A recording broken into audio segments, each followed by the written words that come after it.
Pa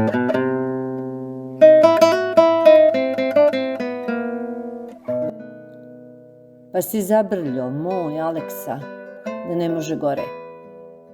Stariji sam ti brat, ne ljuti se na me.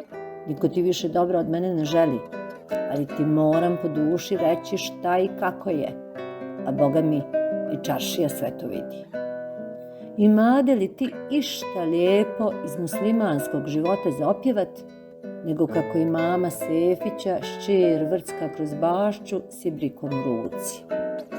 Ti, brate, vas za istu pjesmu, ko Švabo trajlala.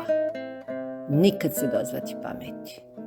Prvo ona Šakica Tomljinovićka, a sad Emina Sefićeva.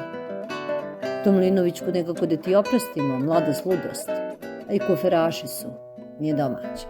Došli, prošli. Ali ovo sa Salihovom šćeri prekardašio si debelo.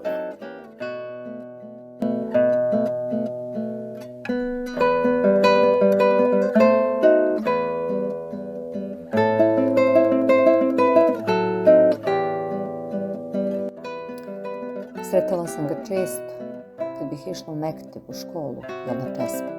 Riječi razmijenili nikad nismo.